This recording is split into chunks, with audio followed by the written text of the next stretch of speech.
రేపు నా నియోజకవర్గానికి వెళ్తున్నా. రాబోయే 2-3 రోజుల్లో కూటమి నా అప్లికేషన్ని కన్సిడర్ చేసి నన్ను అభ్యర్థిగా ప్రకటిస్తుంది అన్న ఆశాభావం నాకుంది. సో నెక్స్ట్ ఒకసారి అభ్యర్థిగా ప్రకటించిన వెంటనే నాకు రెగ్యులర్గా విజయవాడ దుర్గాదేవి, వెంకటేశ్వర స్వామి నా ఆరాధ్య దైవాలు అయిన తర్వాత వెంకటేశ్వర స్వామి దర్శనం చేసుకుని నా పని నేను మొదలు పెట్టుకుంటానని ఆశిస్తున్నాను. సార్, ఎన్నికల కోడ్ల అమల్లో ఉన్నందున మీరు సామాన్య భక్తులతో పాటు క్యూ లైన్లో వచ్చి సామాన్య భక్తులతో దర్శించుకున్నారు, ఎలా అనిపిస్తుంది? మొదటిసారి అంటే ప్రోటోకాల్ లేకుండా హ్యాపీగా ఉన్నాను, చాలా సంతోషంగా.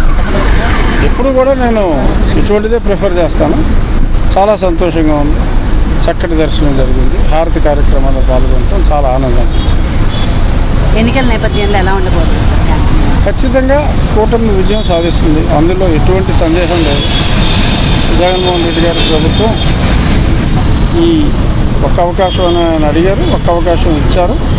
సో మళ్ళీ నాకు తెలిసి నాకున్న సర్వేలు అంచనాల ప్రకారం వాళ్ళు వచ్చే అవకాశం ఏమాత్రం లేదు. కూటమి అద్వితీయమైన విజయం సాధిస్తుంది. చంద్రబాబు నాయుడు గారు ముఖ్యమంత్రిగా ప్రమాణ స్వీకారం.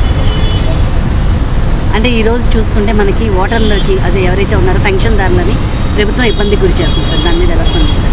అన్యాయం. ఇప్పుడు 1,25,000 మంది సెక్రటేరియట్ స్టాఫ్ ఉన్నారు, వాళ్ళకి పెద్దగా పని లేదు.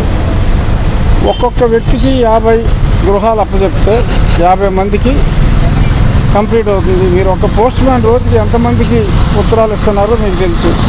అటువంటిది ఒక వ్యక్తి ఆ కాలనీలో ఉన్న 50 గృహాలు అడ్రస్ లేని వాళ్ళు కాదు కదా మనం పెన్షన్ ఇచ్చేది.